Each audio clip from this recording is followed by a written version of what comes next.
Just takes me a second here to get this up and running. Boop, boop, boop. And joining us now is Wizord. Is it Wizord? Yeah. Is that how you say it? That is how you say it.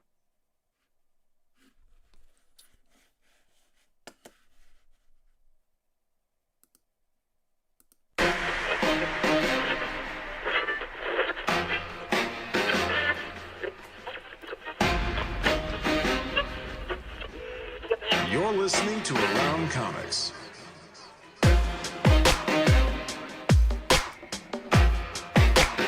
Comics.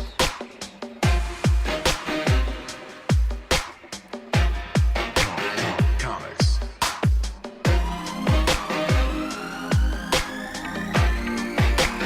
Comics.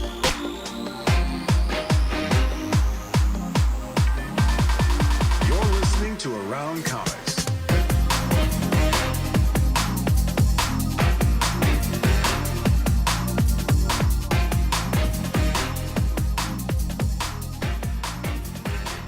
From Chicago, this is Around Comics, the comic culture podcast where we talk about everything in and around the world of comics and comics culture. I'm Christopher Niesman, your host, and I am joined as always by my partner in crime, Mr. Brian Salazar. Hey, what's going on there, Chris? Hey, how are you, sir? I can't hear you. Speak into your microphone. Okay, God, I don't got to turn it up, I guess. I don't know. Ah, How's that? ah, Can you hear me now? better. You're Good Lord. bassy. Got a lot of bass. That's just natural. That's just Just natural. genetics. Your voice sounds like a rock slide. It's very, very earthy. Mm-hmm. He can do voiceover work. Yeah. He needs like disaster, but only disaster films. Okay. Only In a time. in a world where In a you're world. afraid of someone coughing on you. Wear a mask. And this we have a summer- guest. We have a guest this week. Welcome back to the show. It's a returning guest from probably 10 years ago or something like that. Probably close to that. I was going to guess 20. 2025. Seasoned comics veteran. Well in our He is 70s now. best known maybe for God Hates Astronauts. I happen to be a big Blast Furnace fan, and of course his co-creator owned book, which we're going to be talking a lot about this evening, Curse Words, Mr. Ryan Browne. Hi. Thanks for inviting me again after 8 years of me waiting to come back and correct all the mistakes I made on that first episode. If only I could remember what they were. That was the episode that launched your career. You took off like a rocket after that. It man. was. That was my coming out party. Mm-hmm. You know, I was young and inexperienced, and you really showed me the ropes, and that's when America learned to laugh again. It is, and we're thrilled to have you back. You have a new Kickstarter that you are the undisputed king of the Kickstarter, which we talked about a little bit earlier. You have other creators that call you up and say, Ryan, how can I make a successful Kickstarter? And you have now how many successfully funded Kickstarters to your credit? This is number 6. I wouldn't say I'm the king. I would say that I've done it enough to know all the places you can screw up. Okay. And I've done a lot of them over the years. So I'm really good at advice for how to not screw up. I am severely out of date with how people find things on the internet now. So there are definitely people that are much better at that aspect of the Kickstarter. But in terms of logistics, you want logistics. I got logistics. That's You're the about all guy. I got. Okay. You know how to ship things. Yeah, that's right. That's right. I know how to constantly remember that you lose 10% to Kickstarter, which is just constantly have to remember that. That's such an easy one to screw up. Yeah. You can tell us a little bit about Curse Words. Maybe starting with like who the primary character is. Yeah. I was gonna. Charles is clearly running late. Let me see if he's around. he's always late. He's always late. This is why I'm in charge of figuring out the 10% logistics. I'm the one in the group that remembers the 10%. But Curse Words is a book that Charles and I did for 3.5 years for Image Comics, and it's like a humor gonzo fantasy kind of weirdo book about a wizard named Wizard and his talking koala familiar Margaret, who's like a little bit of his moral compass and a little bit of his guide to our world, because he comes from an evil world, and he came to our world to destroy it, and when he got here he realized he could actually live pretty comfortably by pretending to be good. So he basically just pretends to be a good wizard even though he's an evil wizard, and all of his evil wizard buddies don't really appreciate that, so they come to get him. And so it's kind of like a Breaking Good story, bad guy pretending to be good and then actually having to be good to like protect the world he falls in love with. Yeah, it's good. And it's a funny fantasy epic story. I mean, you don't see that a ton of the mixing of comedy and fantasy. It looks like we've been joined by Wizard himself. Wizard is here. A kind of wizard. Can he not speak? I don't know. I guess not. Well, the beard gets in the way. Wizard has had a mute spell cast upon him. Can he drink? That's the other question. He's drinking. He's definitely drinking. Wizard, he's got a straw. The scary thing listening about this to the is... audio podcast version of this are completely lost at the moment. Oh yes, that's true. So check out the YouTube archive, please. We do a wizard has appeared. Hello, Wizard. A wizard who needs food badly or drink badly. Wizard doesn't have a microphone, evidently. They don't have microphones in the. Nice. Oh wow! Look at. Okay. Yep. Yeah. There we go. I think we've finished off the look. So you guys may or may not remember that in 2016 I did a van tour across the country with this man, and it was during the summer, and we would wear these wizard costumes. Woo! And real hot. That was a hot wizard costume. Oh my God! It's not Wizard. It's Charles Soule. It got Soule. Soule. Wow. I love it. It's perfect. It's Soul. I love it. Drop the E off of it. I called him Brownie for at least 5 years. Yeah. This is the exact reason that our joint company is called Silent E Productions LLC, to avoid this very problem. I think Charles will only be content in life once everyone knows how to pronounce his name. So and I'm going to fight against that at all times. Yeah, he calls himself Charles Soule. I frequently will tell people. Yeah, that's a tough one. So for those who are listening at home, I came on wearing a full-on like wizard beard and hair and hat and robe, which I still have. It's too hot to wear, but I am. And the thing that I immediately remembered about wearing this, Ryan, is how like the thing is made out of fiberglass or something, and it just sort of destroys your face. I just want to like feel like I've been stung by 1,000 bees. Yeah, I'm sorry, fiberglass bees. Fiberglass bees. They're like super hornets, but make boats out of them. We did this van tour, and we toured all around the country, and we got a panel van that I designed a vinyl wrap so that it had like a big Curse Words Wizard van, and we drove around the hottest parts of the country during the middle of the summer and had multiple stops in Texas, New Orleans, like Atlanta, and we would park a mile away from the store, get our wizard costumes on, and then we go and we drive around the parking lot honking our horn and blasting music out the window, wizard music out the window. It was the most rock star I've ever been. But also itchy and hot.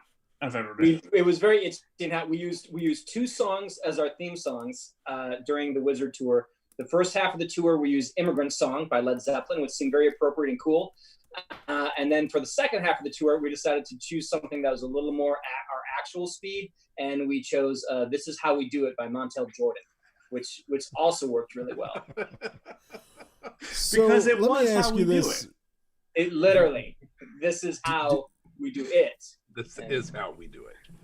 Yeah. Did Yeah. you guys know each other well before the van or just after the van? Both. We didn't want to know each other after that. No, go ahead, Ryan. This is all you. Well, I think it's really interesting. So we knew each other decently, and we had been talking for years about working together. And then when we finally worked together, that's when we started talking every day on the phone. But then when we did this tour, I had all this music that I was like all these podcasts and music like saved up that we're gonna listen to. And Charles and I didn't listen to anything. And we just sat in the van and talked the entire time. Yep. That's Sometimes he would type and put on headphones, and I would listen to the Tigers game that I had missed. But that was about it. Very rock and Ryan, roll. you signed up for unlimited data on your phone so you could stream baseball games, which you would do like on the road where we're driving between, like Oklahoma and Texas. You'd be just watching a game on your phone, and you were thrilled. It was a joy. What an experience. Charles learned a lot about the Tigers that summer. No, he didn't. But that's why if you read in the curse words, is actually a story about baseball and the Tigers. I mean, I don't know how much to get into it spoiler wise, but Well, look, I can explain it in a very straightforward way. So Ryan is a good pal of mine, like we're super close, and I know how much he loves baseball. So I decided when we were making a comic book together that I would put as much baseball stuff in as I could, and give him a chance to draw the stuff he loved, because you do good things for your friends, you do nice things for your friends. The problem was I don't know very much about baseball. And so I would make mistakes. I would get things wrong in scripts. And Ryan would correct me and be like, well, the offside rule, is that a thing? I don't know, whatever. The designated pitcher, things like that. And he would be like, well, actually, Charles, like this. I'm like, well, yes, Ryan, but the problem is the story really requires it to be done this way. The story requires it. And so he would have to draw the wrong baseball thing over and over and over again. All these terrible baseball mistakes. Like, I remember there's like I had people flip a coin at the beginning of a game. He's like, that's never happened. I'm like, well, the story, the story, Ryan. We're telling the story here. And so my noble gesture to give him baseball ended up just being endless torture and a lot of stadiums. So you killed him slowly over the course of the series. Yeah, it was mainly stadiums. No, I still remember, like, you wanted to have the first issue in Yankee Stadium, and I was like, look, we can't do that. We can't use Yankee Stadium. The Yankees can't use Yankee Stadium. And so then I made them the Northerners. But then when I drew it, I took Yankee Stadium but kind of altered it a little bit. And then Charles changed the script to say it took place in Queens. So yeah. So then multiple people have corrected us that the Yankees don't play in Queens. They don't. The Mets play. The Mets do. Yes, I know this. But it makes me look bad. And the coin flip and all the things, like, it was great because you could just coin flip. All these people doing these baseball things that were wrong, and Ryan being a real baseball aficionado, the only one in comics, as I said, I was doing a kindness for my friend. Mm-hmm. Or were you secretly trying to damage his reputation as a greatest baseball fan in comics? Is that the ulterior motive? Well, he is a Tigers fan. This is true. He deserves it. He's a Tigers fan. I have a feeling that there were a not insignificant number of curse words readers who were like, "Whoa, I heard Ryan Browne really loved baseball, but look at this. He doesn't love baseball." Yeah. And Speaking of the book, and back to the Kickstarter. This Curse Words has been all released in trades. I know that because I have them. If you purchased this in single issues or trades, what's the draw to double dip and get the complete hardcover edition? I mean, well, you can't take it with you, man. Like, what are you saving your money for? Good answer. Okay. That's not the message that we have on this Kickstarter. That's not what we're going with. Life is short. Blow your. Uh-oh. Oh my gosh. Charles is here for a good time, not a long time. Yes. Yes. And I believe in my heart, truthfully, that the Curse Words, the whole damn thing, omnibus, 768 pages of story, complete story, collecting the 28 issues of Curse Words that Ryan, Browne and I created together, labor of love, labor of joy. I cannot think of a single better place to put your limited finances right now. I mean, the world's in the shitter. You need some joy, you need some magic, and Curse Words has it on every single page. Am I right, Ryan Browne? I mean, that's all right. Are you still there, Ryan Browne? Yeah, I'm here. Yeah. Okay, cool. Tell them the link. I might believe you if you had the wizard costume on still. Yeah. Well, I think why it's worth a rebuy is all my great design in the book that's going to put it all together.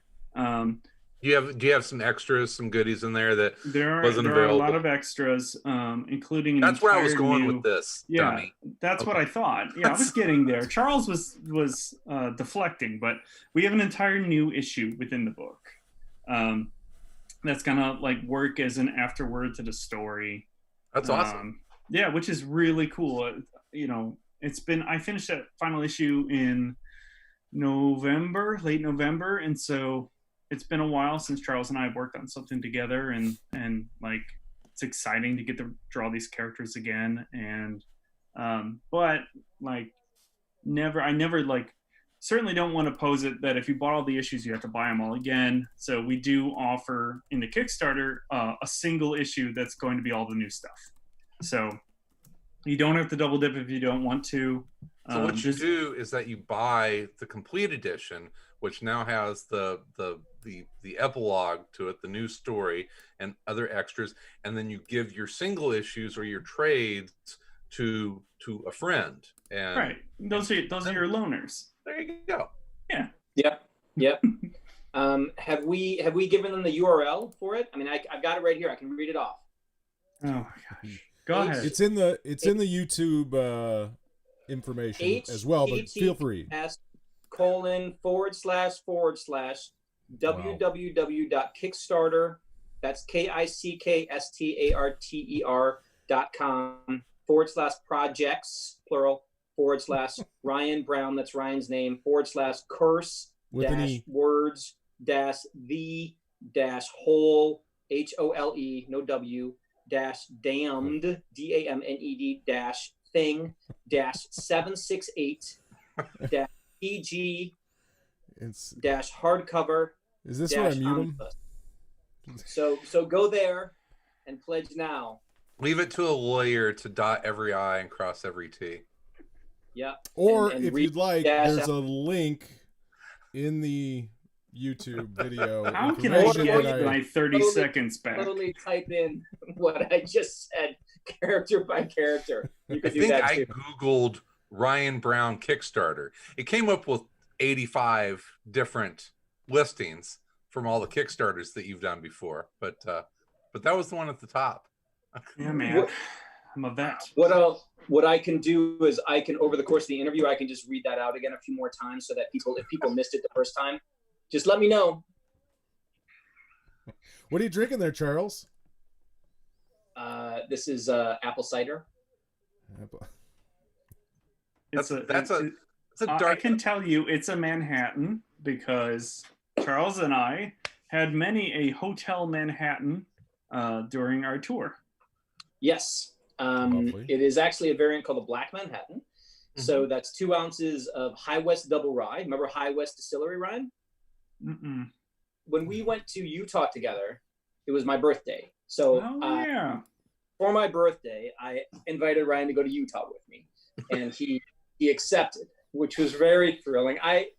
You don't just ask anyone to go to Utah with you, and Ryan was my pick, and he came along, and we went to a place I'd always wanted to go, which was the High West Distillery in Park City, Utah. Yeah, just above Salt Lake City. That's not what it's called.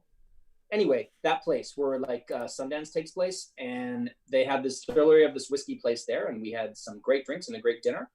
And then we wandered around town and went to another bar where a crazy karate tournament was taking place. Remember that? On TV.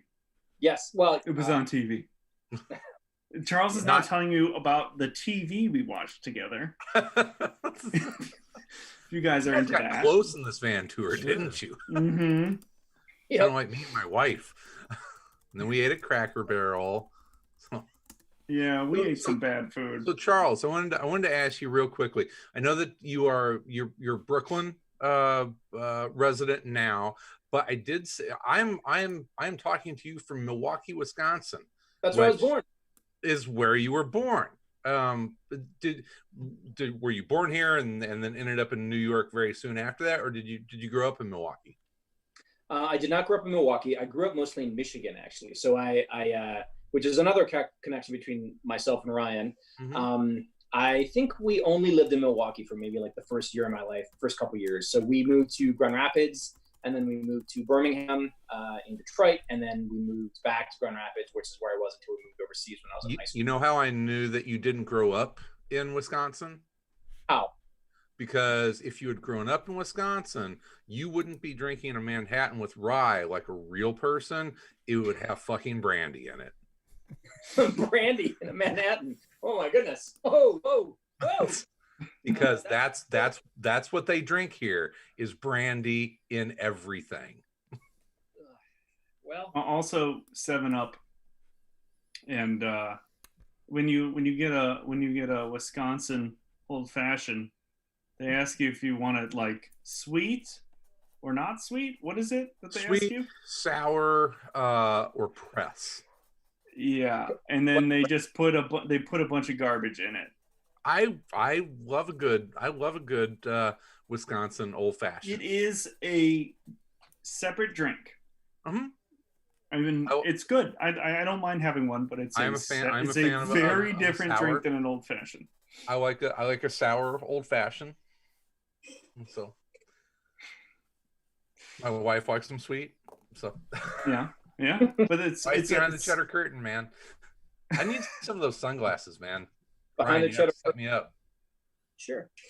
I have all of Ryan's Chotskys. Here's my God Hates Astronauts shot glass. Charles, what you missed was this was, I think, my first ever podcast I went on. Very, very, very, very long time ago. He begged us to come on. And we kept coming to the comic shop. Him to. Was that that was right around your first issue of God Hates Astronauts? Was that who published did you self-publish the first issue? Mm-hmm. Yeah, I think at that point I only had self-published issues of God Hates Astronauts. Yeah. And for some reason you thought that'd be a good guest on your podcast. Well, I loved it. We loved it. That was legitimate. Did we meet you at Challengers or did we meet you at a convention? I don't remember. I don't remember. I don't either. Man. Look at him showing off. Oh my gosh. Oh, we have another That's guest. Incredible. I didn't know you had that. Yeah, it's the crack cocaine. It is the crack cocaine. It's the Blagojevich bitch page. So can I tell a story about Ryan Browne?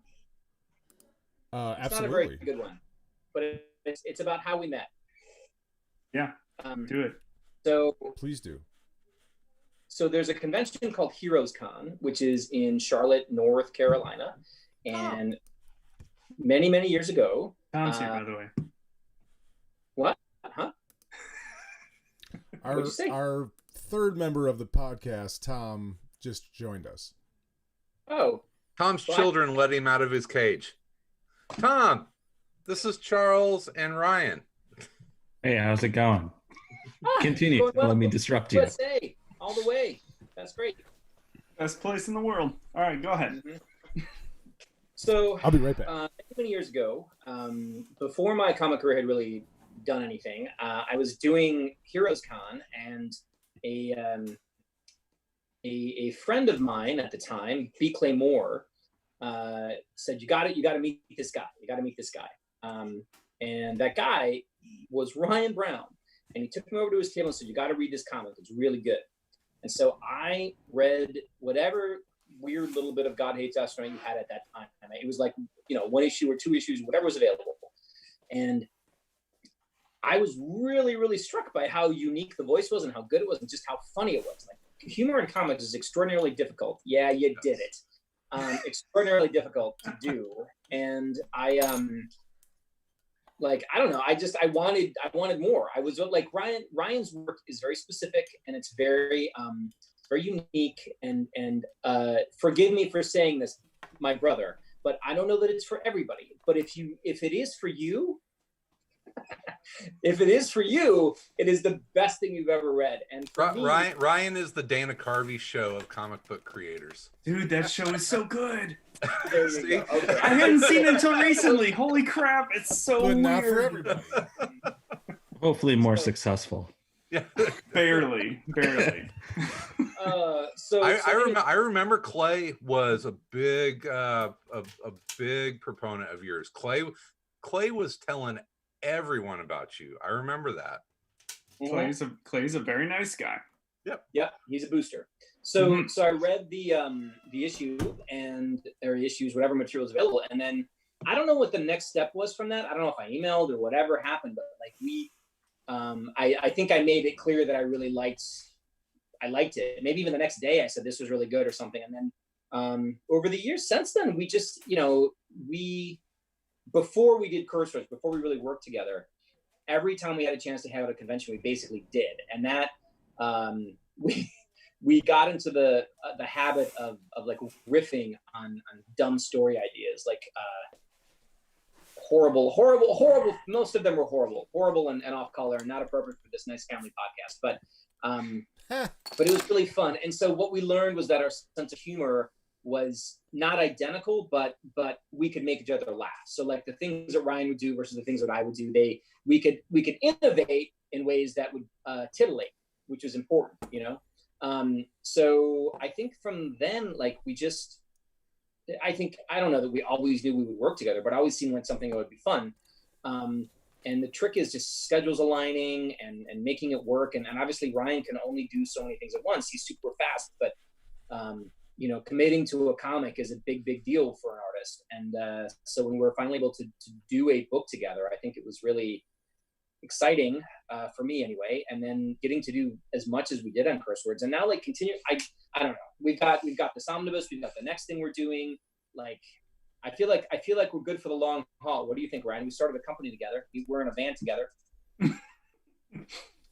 We sure were. Yeah. No, I'm really excited to see this book like actually on the shelf. Just in terms of like an incredible amount of output that we did together I'm never going to do that again. I don't think, like, as much fun and great as it was, like, maybe I will, but the idea of thinking about planning out something as long format as we did, and then actually like keeping the book selling enough to like keep the book going to do the whole run. That was awesome. Now we're going to do something shorter, but not anything like less important. Just, it's not going to be 28 and then I guess 29 issues.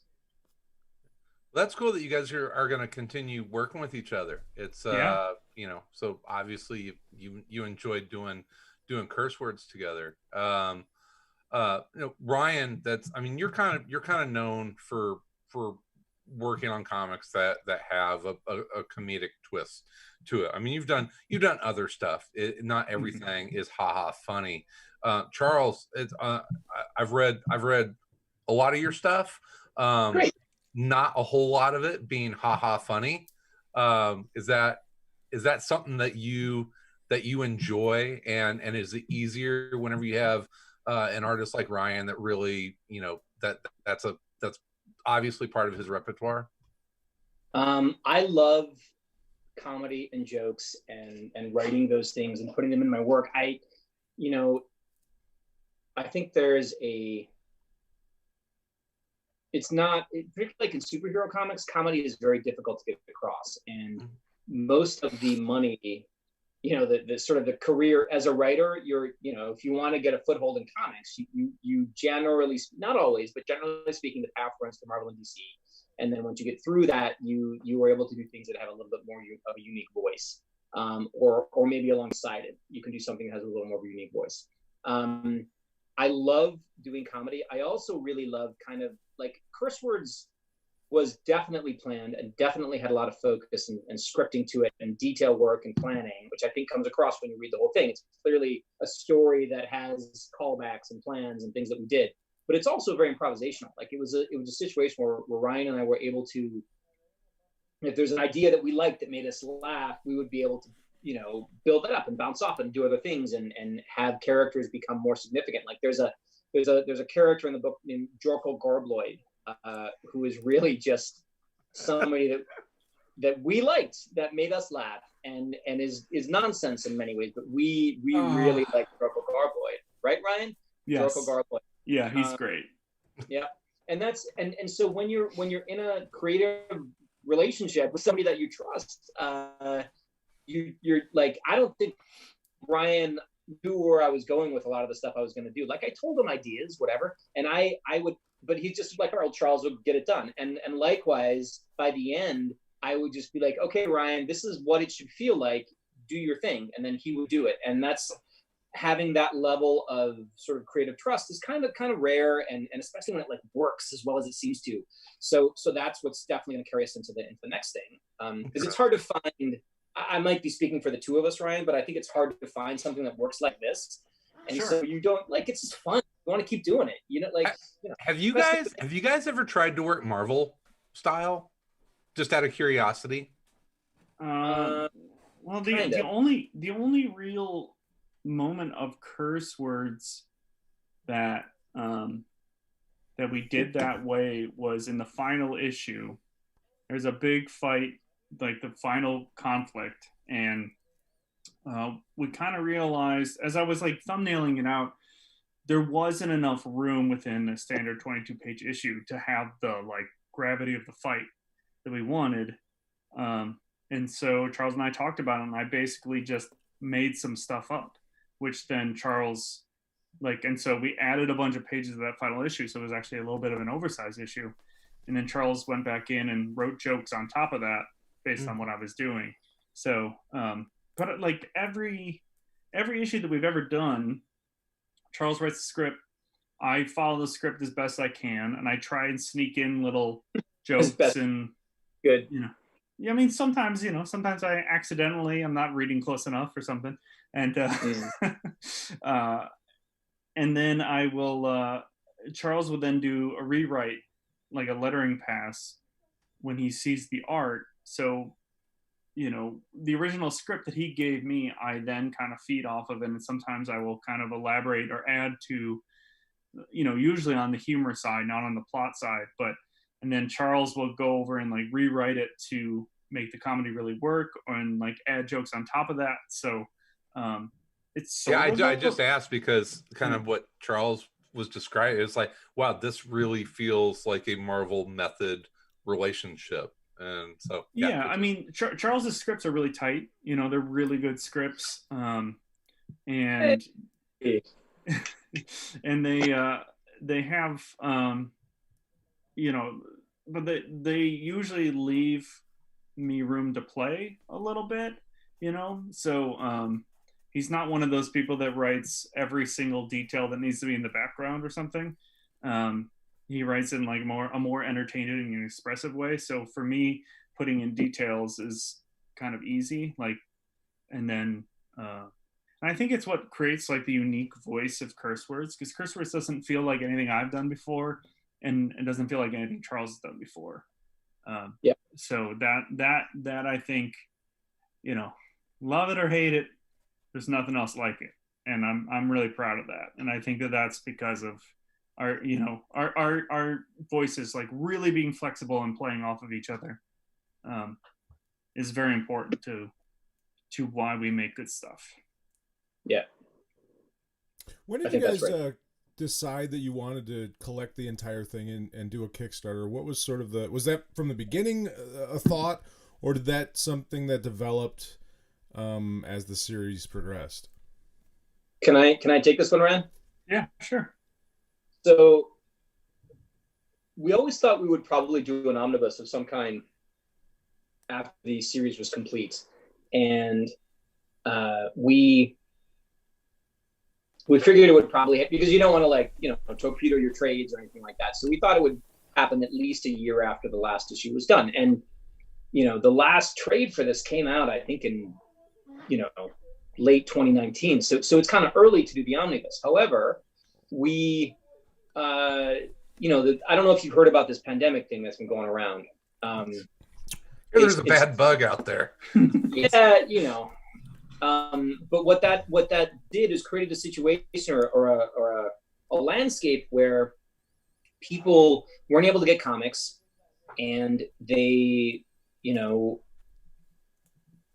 maybe would want entertainment or something interesting or something to feel good about, something to feel part of the comics community, support the comics community. And so, you know, we thought that this was a time, if there was ever time to put out a collection of Curse Words, this was a good time to do it. It would be good for us because assuming it was successful, you know, part of the back end goal of this is to help fund the next book that we're doing together, because comics are expensive, and, you know, when we make a book, we want to make sure that everybody's sort of getting, it's a job. It's like, especially for Ryan, it's a day in, day out job that he has to do. And so you want to try and have funds, just like any company you're starting, you want to have funds to fund the project. And so, you know, by supporting the Curse Words Kickstarter, you're supporting the next creative endeavor that we're going to do.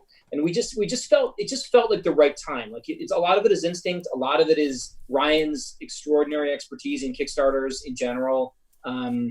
A lot of it was just, we loved this book and wanted to put something out and wanted to feel like we were being creative in a time where it's hard to be creative, and the production sort of, you know, the chain of production was just, you know, cut off in the middle. Like, you know, you couldn't get comics to stores. So it's kind of all of those reasons. We just felt like it just felt like the right moment to do this. And, you know, I guess you know, I don't know where it is now, but I know we hit $95,000 tonight, like this evening. So it's awesome. Yeah, it's just unbelievable. Like the you know, our funding goal was 25 grand. We're 70 grand above that and more. So it's kind of hard to believe. Like, we love and believe in this book. It's one of our favorite things. We drove around the whole country in a stupid van dressed as wizards because we believed in it. But now to see people embracing it this way and just being like interested in getting a cool story that they may or may not have heard of, and some people are obviously double dipping too. Like, it really feels good, you know. Like, what we wanted was to give something back to comics in a way, and obviously, you know, to make some money too. But like, we wanted to do something cool, and the way people have embraced it and gotten behind it and are you know, retweeting it and everything that they're doing, just, you know, makes you feel really good. In a time when there's not a lot of things to feel great about, like this, it makes me feel really good, and I hope it makes Ryan feel really good too. Nice. Well, it sounds like it's already a success. Thumbs up from Ryan. So Ryan's like, where to go? Hey Ryan, I have a question for you. We had Jim Rugg on recently, and he's doing an interesting Kickstarter book where he's using fluorescent inks, and you know, your work has always had this super vibrant colors to it. That's, I think, one of the things about your work that really stands out. Have you ever thought about doing something like that? Something where you might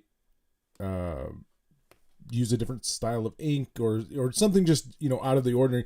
I've always felt like your work almost straddled the line between indie books and mainstream books. But I could see you doing something sort of really weird and out there like that.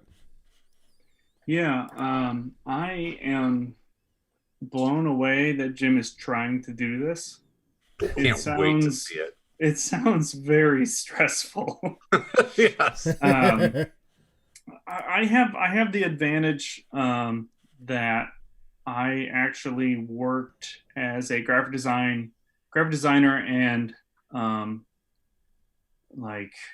illustrator for a company that also had its own print shop.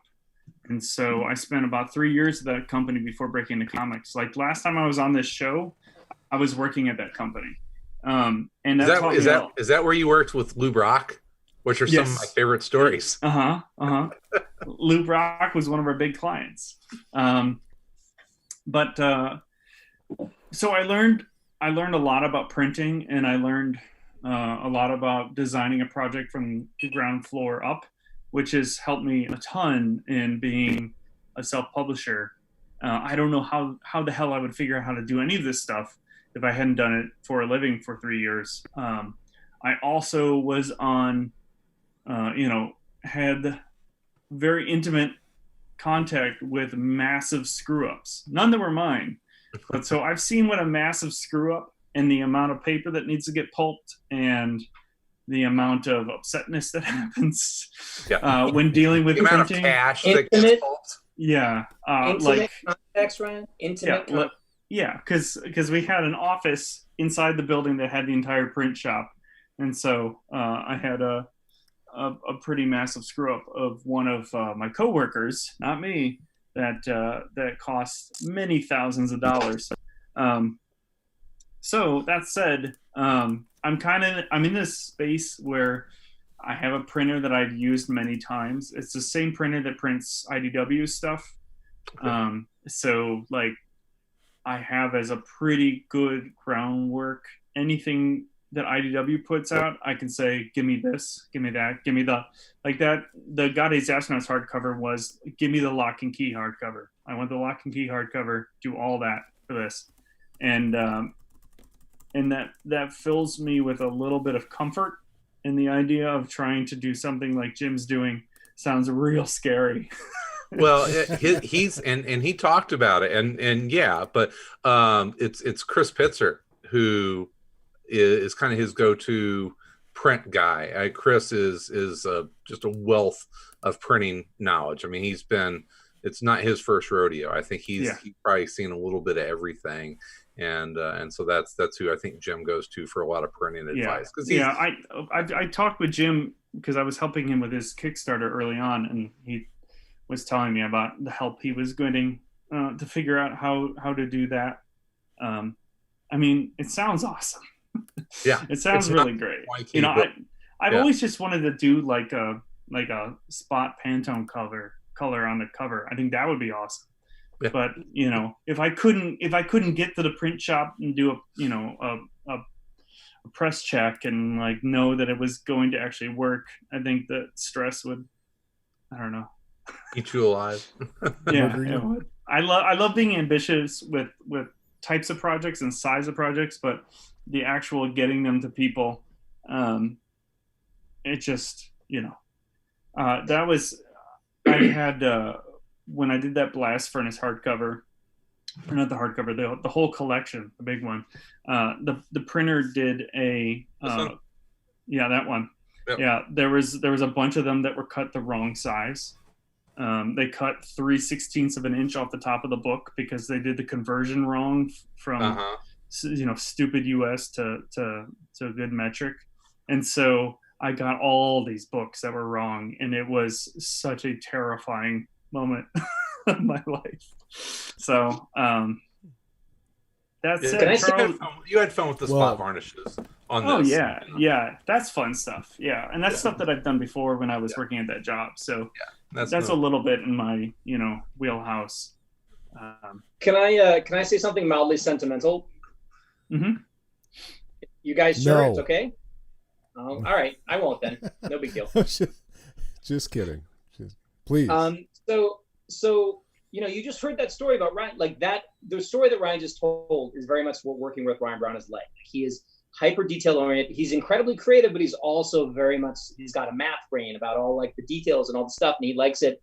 There is right and there is wrong, and in terms of the way the creative work is produced, and so like, and he and I have actually discussed this before. Like, you when you're working with people, it's if you're a certain type of personality, and he and I both have this personality, for better or for worse, you end up like going in and making it be the way that you feel like it should be after the fact. And so I think the fact that he and I can work together so well, it feels really good, because I know how particular he is about every creative thing that he does and puts out. And so, just, I don't know, it's kind of cool that we've been able to make it work so well for so long and are continuing to make it work. And like, there's a level of creative trust that's very hard to establish. But like, I know that if I ask Ryan to handle something creatively, or even like logistically, it'll get done. And I believe the reverse is true. And that's a really special and unique thing within any creative endeavor. It's just really nice. So there's my sentimental thing. So I guess there you go. I blew it. Huh, Ryan? Did I blow it? Did I lay my cards on the table? No. That's good, Charles. I agree. That brings up a question. Like, what was the difference, or was there a lot of anxiety with you guys going from doing stuff for Marvel or DC or major companies to doing your own things, and then the differences? I guess talk a little bit about the differences between working on an IP and then working for a company, or work with a company like Image, and then doing a Kickstarter. Are there varying levels of anxiety involved, and how do those differ?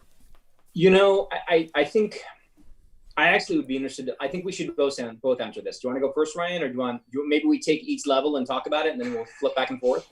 I mean, I'm curious. Charles, which do you think is the most stress-inducing?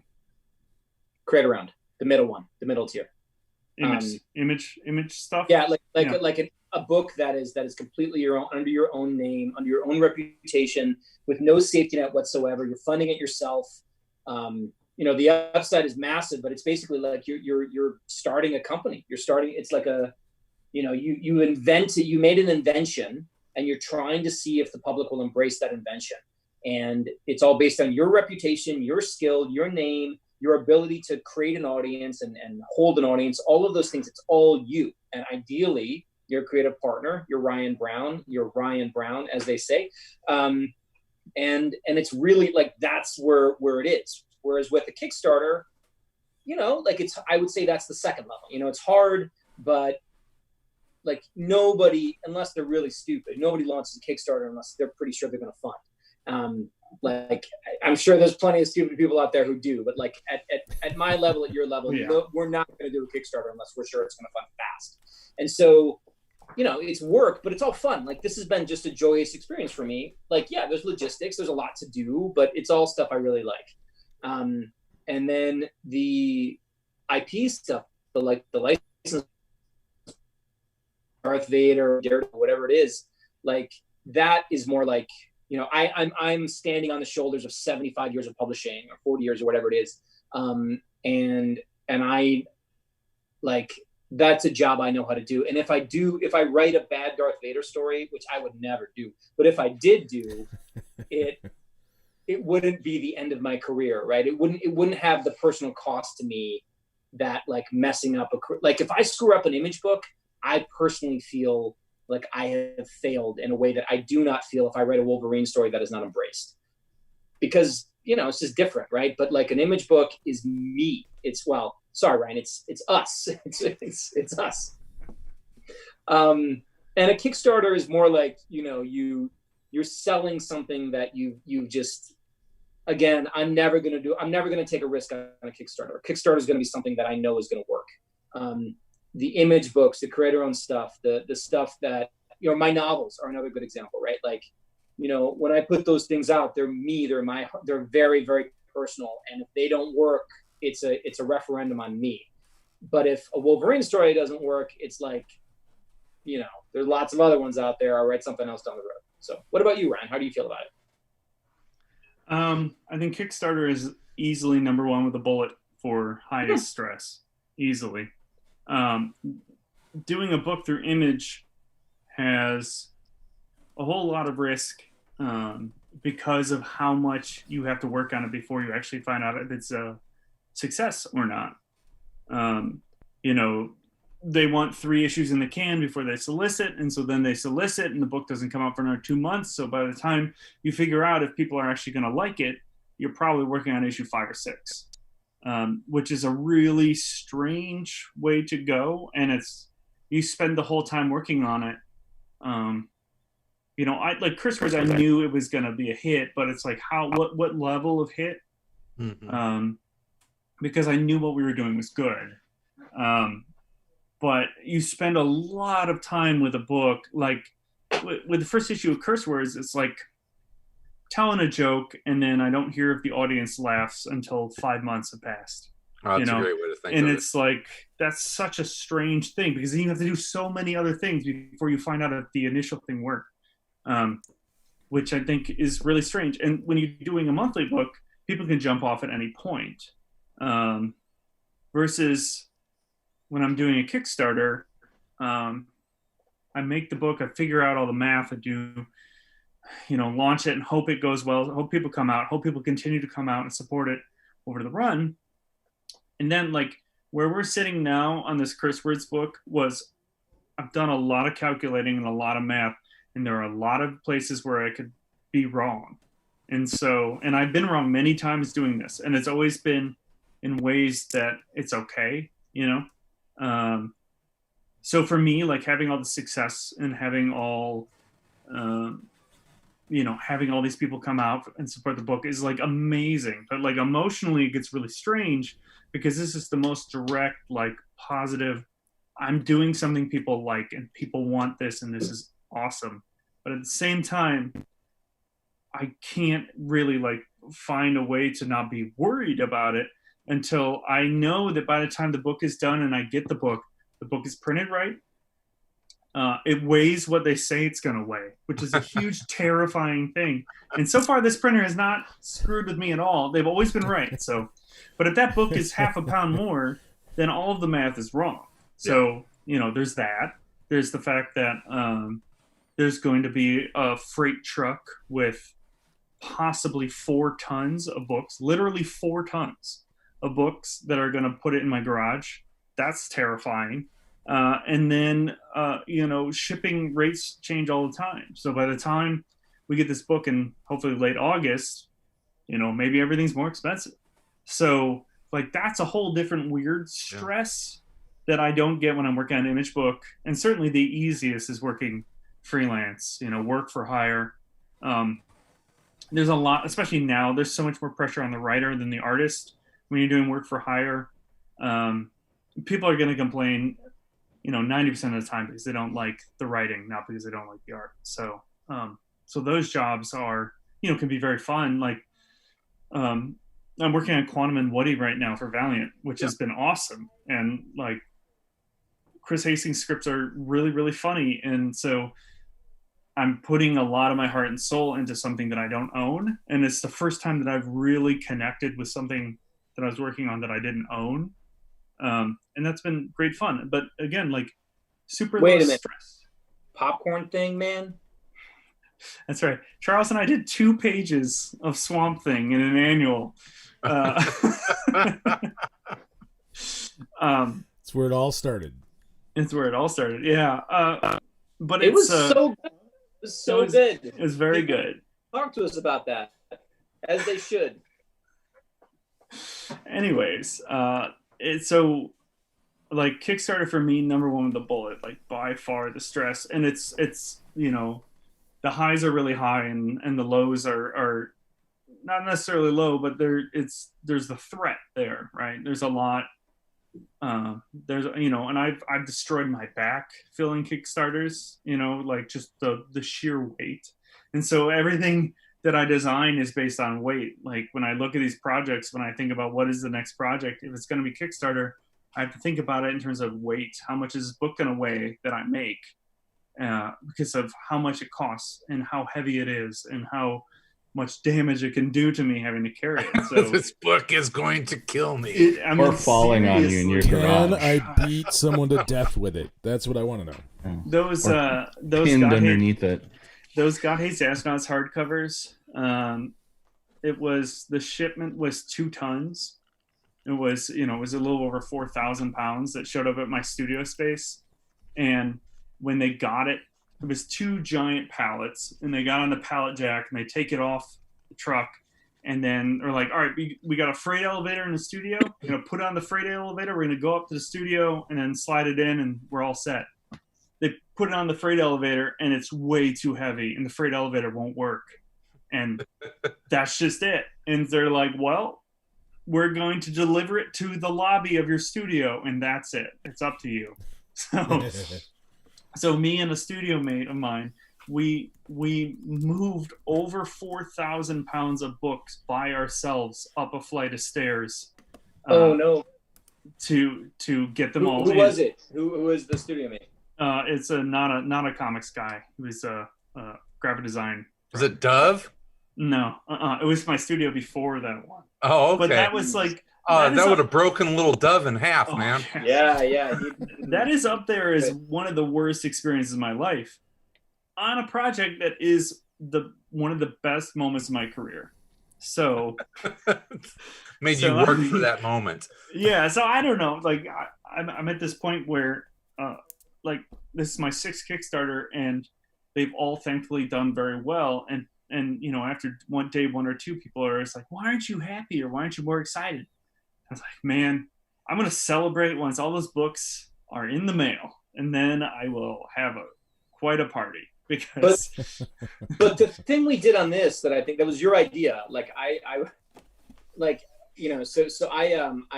have an assistant, Tommy, who is amazing, and when we started talking about doing this Kickstarter, so Kickstarters have 3 phases, right? One is planning, then there's the Kickstarter itself, and then there's fulfillment. And fulfillment is a big part of Kickstarters that people don't always think about and don't always plan for and don't always do. That's where Kickstarters can blow up and go wrong. And I was like, well, as far as mailing, why don't we just why don't we have my assistant help, and he's great and he'll get it done and it'll be good. And Ryan's like, I don't know. And I didn't know why he was hemming and hawing. And it was his idea, which was brilliant, to enlist the help of Challengers Comics and Conversation, which is a really, really great shop based out of Chicago, who have sort of been Ryan's kind of for a long time. Never heard of those guys. What? No, they know them well. We're kidding. Patrick and Dal are friends of ours. Good. Well, as they should be, there. they're great. So basically, Challenger is going to be helping, and which is phenomenal because they get to get sort of they're part of the whole ecosystem of the Kickstarter, and they know how to deal with many packages coming in and coming out, and it's all really smart. But now that I know the volume, I see what we've done. We're coming up on 1,100 backers on the Kickstarter. There are many packages to be sent out. 1,000 at best, 1,000 things have to be mailed. Yeah, and each package is just about 5 pounds of this book. So that's 5,000. That's 5,000 pounds that will be moved from my garage to Challengers to USPS to everybody, which is amazing. It'll work, and it'll be step. But that is crazy to think about. And it would have absolutely killed my poor assistant. This is not a job for Tommy. As amazing as he is, it's not. Yeah. So good for you, Ryan, for sort of looking ahead, realizing that I was being a little dumb on it. But yeah. I'm amazed that there's not some sort of distributor out there that has gotten into this. There are offering. There's tons of. There has to be, right? Yeah. Is it just too expensive? It's not worth it. It's a lot more expensive, and you can't be very hands-on. which, you know, like a big part of why I love Kickstarter is being able to sell directly to fans and provide something they can only get, you know, from me, or in this case from Charles and I. So I want Thanks to for that. offer. All right. Well, you're not on the other Kickstarters. So Yes, I am. I wrote like introductions and stuff. You yeah, well, made me that's work true. for free. That is true. You Yeah. sent me a copy. Oh. Yeah. But you know, Don't be so insecure, Charles. You can get your shipment sent to these companies who will do fulfillment for you. It is very expensive, and it is very like, if I want to be sketching copies, I mean, have to split the shipment up, and it would cost us more money. And that makes sense. you know, so I called Patrick and Dal and at Challengers, and I, you know, said like, hey, you guys, you know, Dal has actually helped me on a that got his astronauts hardcover Kickstarter. He did a lot of fulfillment for me, and like, those guys are so meticulous that they love comics. They know how to package them. They know how to ship them, and you know, we could give this opportunity, like, to work with us to a large company that does fulfillment, like Amazon. You can do it through Amazon. You can ship all your books to their warehouse, and they'll do it all for you. And a lot of people do that. But, you know, we thought, you know, Challengers is always supportive of us, so let's give them some more work, especially in this time where, you know, over the last couple of months they've had to turn into a mail order comic shop because, you know, they can't be open. So we thought, if we're gonna spend the money on having people fill it, have it be some people that are friends, some people that know comics that you know, could use extra work. And you know, like, I look forward to it. I look forward to the amount of time that we get to, like, spend working together. But again, it probably would be easier to just ship it out to Amazon and have Amazon do the whole thing. But well, I wasn't thinking though about the personal touch, because that is a big part of Kickstarter. A lot of times, you know, I don't know how it breaks down, but you have a lot of different orders that have different rewards and that kind of thing. So that makes a lot more sense. Do you guys find there's a difference in the audience between, going back to my original question about the difference between corporate comics and Image and Kickstarter? Do you find any difference in the audience? Because I don't know if, like, I think a lot of times when we talk about Image comics, most comic readers don't really understand the difference between what Image is and, say, what Marvel is. You know, they don't quite get that. But do you find that there's any difference in the readers as far as their perspective of coming towards it? Is there, you know, I would imagine with Kickstarter there's a difference, but I just wonder, do you have any perspective on that? Yeah, I mean, I've been very fortunate to work with Marvel for a long time, and also with Image and create our own projects for a long time. And I think that Marvel does kind of one thing, and they do it really, really well. Same with DC. They publish superhero comics, and that is a very specific reader experience, and they're doing it with characters that are extraordinarily well known, that are in their own way very, very valuable icons of popular culture. And so there's kind of, there are things you just can't do with them. There are stories you can't tell about Daredevil. There are stories you cannot tell about Batman. There are stories you cannot tell about Wonder Woman, whatever. And so that's fine, right? That's great. Like, there are incredible stories that have been told within the superhero milieu. I have loved being part of it. I will love continuing to be part of it for a long, long time. But I think there's an audience out there that is interested in themes that can't really be explored within the superhero comic.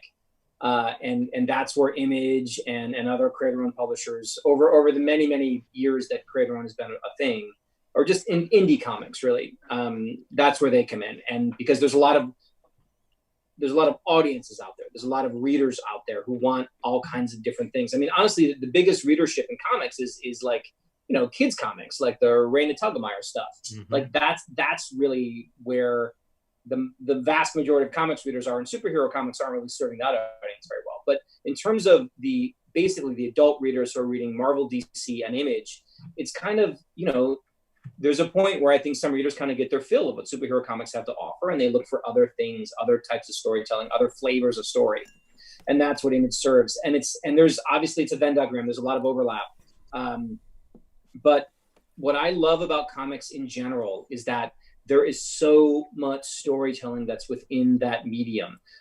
There are stories for 3-year-olds. There are stories for 80-year-olds. There are stories for people who only want superhero comics. There are stories for people who like Westerns. There are stories for people who like, serial killer noir, like you name it, romance, stories about tennis, like it's all there.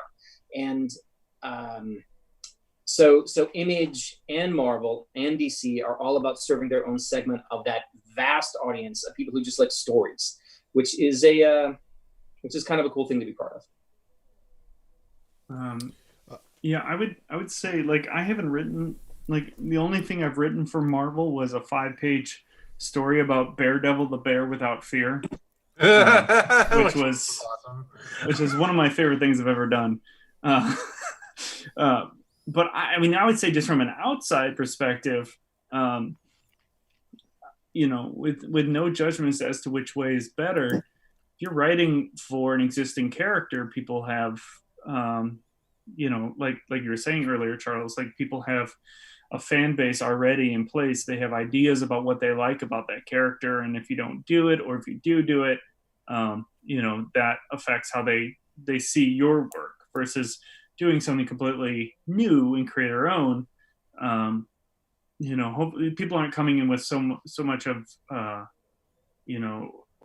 it's not as easy for people to get as frustrated with it because they don't expect something from it as much. I mean, they expect something based on the creators, but I almost what kind of feel story like there's maybe a higher level of loyalty for creators with an Image book or a Kickstarter than there would be on the big two, especially because that's exactly right. Like if you want longevity as a creator, you have to develop loyalty to you. If you are a creator who is only focused on, I'm going to tell a bunch of cool Green Lantern stories. Green Lantern's going to be around long after you're dead and gone, and somebody else is going to be writing great Green Lantern stories after you're dead and gone. And unless you're like Frank Miller, you're not going to be making money off those stories for your entire career. So it is about generating that loyalty to you, which I think Ryan has done an extraordinary job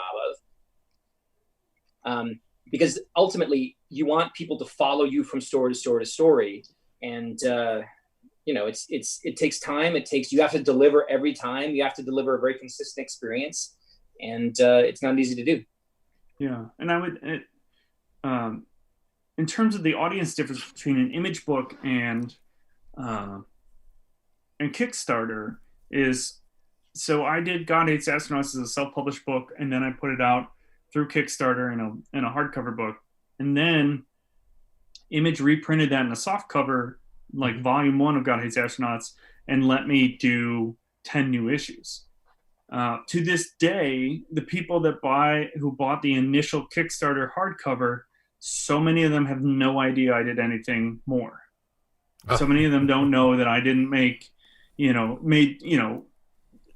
3 times as much content for Image after they got that hardcover. Because there are a lot of people that just, they shop online. They aren't people that would necessarily go into a comic shop, and a lot of them are webcomic readers. And you see a lot of the big comic Kickstarters are web comics that are turned into books, into print editions, right? Because people are used to getting their comics through the computer, and then now they can buy them through the computer. And that jump just isn't there as much for Comixology for whatever reason, because you would think, like, if someone only reads comics online and they read God Hates Astronauts, and then they follow me on Twitter or whatever, and I'm saying every week, here's the new pages that I'm working on, the new issues out, you think that they would jump to go to Comixology to buy it digitally, but it frequently doesn't happen. So usually with my Kickstarters, I will pack in levels where you can get volumes 2 and 3, which weren't funded through Kickstarter, but people only have my Kickstarter stuff, and so they didn't cross over to the Image stuff. So there's a ton, but there's a ton of crossover. There's a lot of people that have backed my stuff that then buy my stuff at comic shops. But there is definitely a segment of people that like Kickstarter, like being feeling very connected to the funding of a project. There's a definite feeling that you are helping to make it happen. You Right. don't go in and buy the latest, trade or issue of Amazing Spider-Man and go, wow, I really helped this become a thing into the world. Yep. Right. Yep. Right. Usually because it's already a thing, right? But But you're helping the creative continue to go on and make the next thing and the next thing. If you buy, I don't know, like a U2 album, you're like, oh, these guys really need me. I'm gonna. Bono can finally get a sandwich. Yeah. We're all part of this endeavor together. But if you buy a record from like some little indie band that you know that they're not from their website, right, Amazon. Exactly. It's that model, and I think it feels phenomenal to think that, like, when we look at this curse words, I mean, Ryan and I text each other. Obviously, we're like, oh my god, you see what just happened, and it's a very exciting thing for us because it. You put a lot of energy into comics, like just day in and day out. You make them, and it's very challenging. It's like grueling isn't really the right word, but it's definitely very labor intensive to make comics, and the way that you kind of get that feedback in terms of appreciation of what you do is reviews a little bit, but it's mostly at cons and stuff like that. And this Kickstarter has been a real, like, I don't know, validation of this book and validation of the work and validation of the fact that we've connected with an audience that loves what we do and wants to give us, like, literally put quite a bit of money down to support us. And it's one of my favorite feelings that I've had in my entire comics career is this Kickstarter. It's great. Nice. Well, Charles, I had some other specific questions. You're talking about small, little-known properties and independent books. So I obviously want to talk about Star Wars. Sure, yeah. George Lucas' little indie project, his indie film. This is when I can go get a drink. Go grab a drink, Ryan. And I hope I phrase this the right way. You've been writing comics for about a decade, right? Published work for about a decade. Yeah. You're a very sneaky creator in my collection of comics. As I started, looking through the list of your work, I was like, oh yeah, I read that. I really like that. Oh wow, he wrote that. It's I know Ryan, obviously. I bought Curse Words because Ryan was doing art, and Ryan's a friend of mine. But I love the book, and I'm looking around and it's like, oh, I loved Letter 44. That was great. Tom, one of the first books, whenever we started doing the video show, was talking about how much he liked the Darth Vader books. And I started reading those, and dude, they're awesome. Thanks very much. There's another part I was going to ask. How big of a thrill is it for you for your stories to be like Star Wars canon now? It's extraordinary. Like I think, like many of us, arguably all of us, talking now and many people listening, like Star Wars has been a big part of my life since I was very little, and it's without any question, it's my number one sort of pop culture mythology that I care about. Like, to me, it's more than just stories. It's very real. It really has been significant to me, essentially forever, as long as I have memories. So when I started, my first Star Wars project was a Lando miniseries for Marvel a long time ago, 5 years ago. I guess not that long ago, but long enough ago. Feels like a long time ago. And my sense then was like, holy shit, I'm actually going to write a Star Wars story, contribute something to this mythology that I care about so much, especially when the entire canon had been rebooted, I think in 2014, when Disney bought it from George Lucas, which meant that the story I told was the story of the things I chose to say, and nothing else would ever tell those events in another way until, in theory, canon is rebooted again in 20 years or whatever it is. Like, my version of this chunk of Lando Calrissian's life was it. Like, that was the story. So that felt, I felt like you have these moments in your creative career when you're like, well, I have made it. I have done something that I did not ever think I would, and now that I have, if I got hit by a bus tomorrow, I'd be great. It'd be good. I don't want to get hit by a bus tomorrow, but regardless. My son watched Empire Strikes Back for the first time tonight. Oh, how'd it go? right, it's the anniversary. It's the anniversary. He's 6. It was great. I bet it was. He loved it. Yeah, well, anyone would. It's a hell of a film. Yeah. So anyway, so getting to tell any Star Wars story was spectacular, and then having things go well enough that I eventually was asked to write a Darth Vader story, picking up immediately after Episode 3. Mm-hmm. Like, we all watched Revenge of the Sith, and then that movie ended, and you're like, God damn it, like, why is this not continuing? Like, this is the moment we want to see what happens next. Like, everybody wanted to see what happens next, and George Lucas just didn't do it. And so to sort of realize that I was going to get to do that was both a true holy shit moment, and also like, oh my God, if I fuck this up, like, I will never be forgiven. Almost like Star Wars is wonderful, but the fandom can be intense about its love for what they love, which is, I think, on balance, is a very good thing. There is a level to it where sometimes it can land kind of hard on the creators if what you do doesn't click with the fandom in the way that. Sure. And with IPs, especially movie properties, which have been a lot mishandled a lot in the past, just through the history of it for Sure. whatever reasons. And then you look at a character like Vader, which is for a lot of people like completely fully formed in their mind as to what that character is. And so, yeah, I mean, it's a minefield, because I mean, you were basically charged with writing the not the origin story, but like chapter 2, I guess you would call it. And Yeah. I never thought about the time in that character's history of, when like stormtroopers wouldn't know who he was. And that's kind of the almost the funny part of that book, is that he's walking around and people are like, yeah, who's this asshole?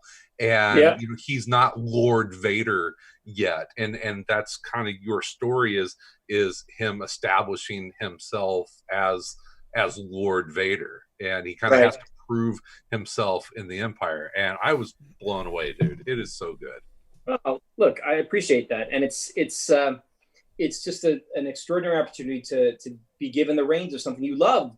I love Star Wars. I love all the characters. I love the whole thing, and that mythology is very important to me. And I still pinch myself at the idea that they give me the opportunities they do within that realm. And I have a lot of other cool things happening. I'm writing. Right now in the Star Wars book I'm writing the Star Wars flagship title for Marvel, and it's set between Empire and Jedi. So it's basically the story of how Luke becomes kind of a dude who just got his hand cut off and was told that Vader was his father, to becoming that dude in black who walks up to Jabba's palace completely confident and just handles things. And so it's a very that's the story we've always wanted to see. I've always wanted to see that story, and I'm telling it. It's really the vote of confidence to be able to do those things is really, it just feels, I don't know. It makes me I sleep well at night feeling that I'm contributing, I'm giving something back to something that's given me so much, is really how I guess I would put it. I'm curious, is there a higher level of editorial involved with something like that as opposed to something like She-Hulk or Daredevil? It's just a different level of editorial, because everything that happens in a Star Wars book is the one version of it. So for instance, I told the story of how Lando goes back to Cloud City after Empire Strikes Back to rescue Lobot, who is like a friend of his. That's not just some random dude. That's somebody who he used to go on heists with and all that stuff. So he goes back to Cloud City and rescues Lobot, and he takes Leia and Luke with him, and to get it done. And so, because they both have goals they want to achieve on Cloud City as well. So it's, that is the way that story is told. And I talk about what happens to Luke's lightsaber a little bit after it falls down the pit in the fight with Vader and all that. And so now those are the things that are like, that is the way that story happens, period. Until somebody, you know, again, until somebody else buys Disney or whatever and reboots it all, that's it. So there is a level of oversight in terms of, let's make sure whatever those huge moments are, they're told well and in a way that doesn't contradict other storytelling in Star Wars. Whereas if you're writing a She-Hulk story, if my take on a given set of events, you know, like Spider-Man's origins or Batman's origins is another example. Like that's been told a million times. Like the pearl necklace, Frank Miller invented that, and Batman, I believe, debuted in 1939. So the like superhero continuity is different than Star Wars continuity, at least right now. You can fiddle around with stuff in superhero continuity. You can fiddle with elements. You can update things. You can modernize things in a way that you cannot do in Star Wars. Like when an event happens, that is the only telling of it. So that's why Story Group exists, basically, to make sure that the way that events are told is consistent with the Star Wars kind of feel and tone, and also does not contradict other things that have happened within the overarching tapestry. So it's you know, as like Story Group doesn't interfere, but they definitely give you the sort of guide rail that you need to work within, which I think is great. Like it's great. I love it. Actually, I you know, it gives me the parameters I need to do my best work.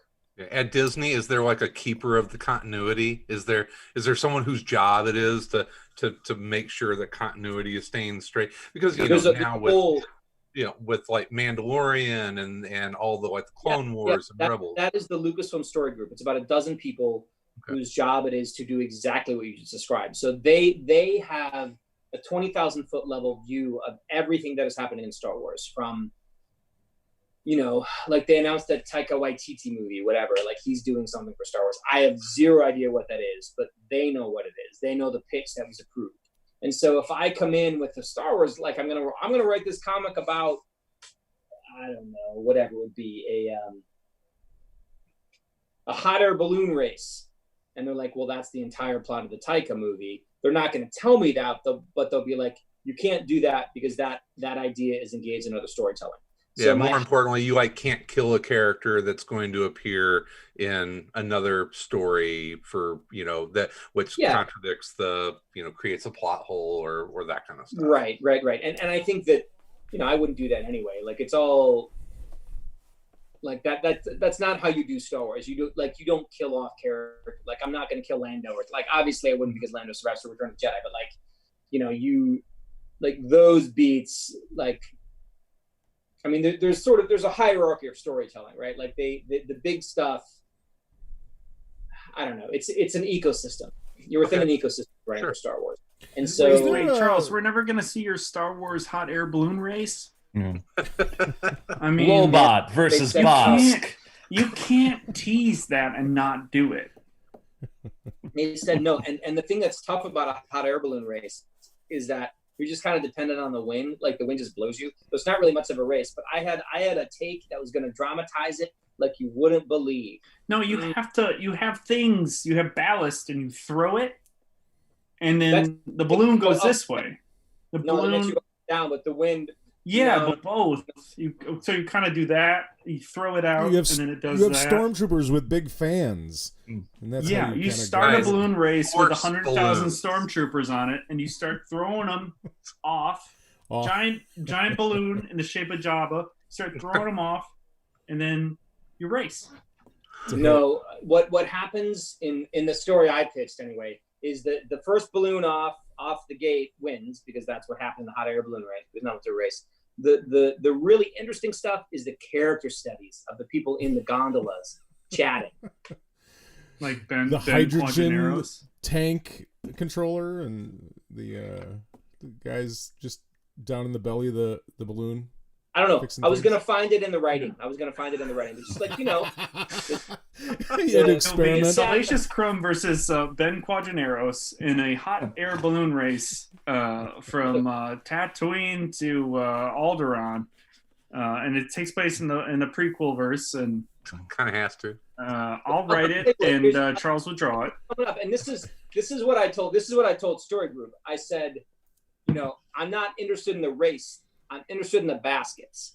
And they that's when they told me that it was being used elsewhere. I don't know, like, actually, now that I think about it, they might have just been really, like, nicely negging my pitch, being nice about it. But to this day, I'm not interested in the race. I'm interested in the baskets. And I think that's my philosophy as a writer in general. Wouldn't you say, Ryan Browne? I mean, you have made me draw a lot of baskets, and I have not drawn a race yet. Yep. Yet.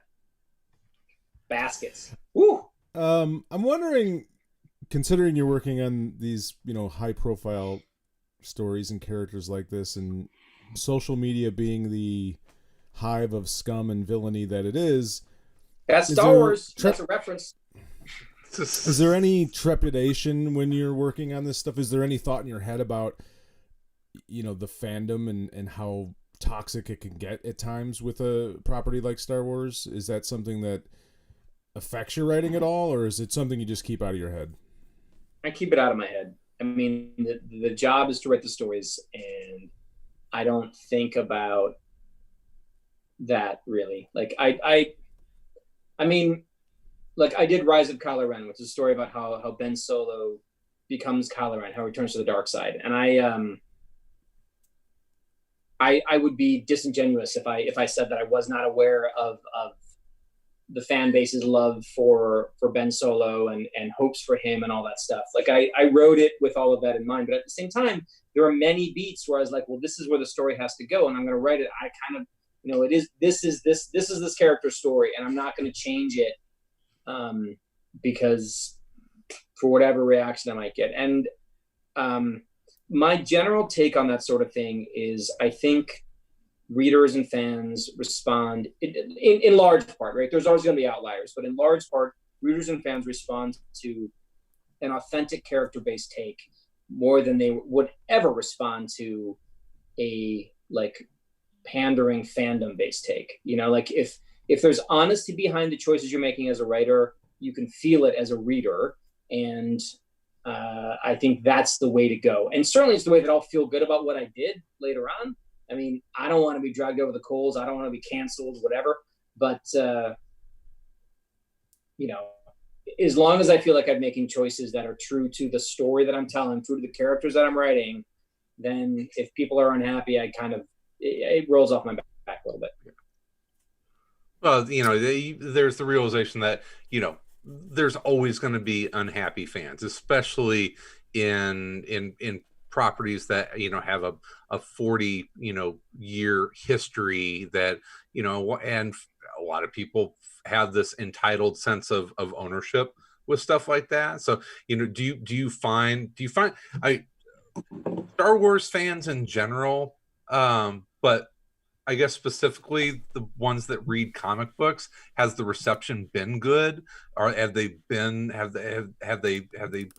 been overwhelmingly positive, or do you hear much feedback?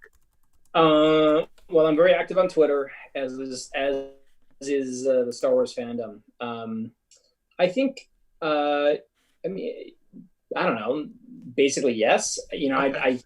I think if I wasn't doing work that worked, I wouldn't be doing work. And so there are people who, obviously there's people who don't always love everything that you do, but I've been fortunate. Like, I think that for whatever reason, my view and my take on Star Wars in general seems to kind of work, which is great. I don't want to overanalyze it. I don't want to break it down too much, but I'm just happy to be where I am. And I'm thrilled to be working in that universe. It's something, again, to this day, I just love it. Oh yeah, it's got to be so much fun. It really is. Really is. All right. I really enjoyed your take on both She-Hulk and Daredevil. You being a lawyer added something to that. Obviously, those two being really the only lawyers in the Marvel Universe that I'm aware of. But sure.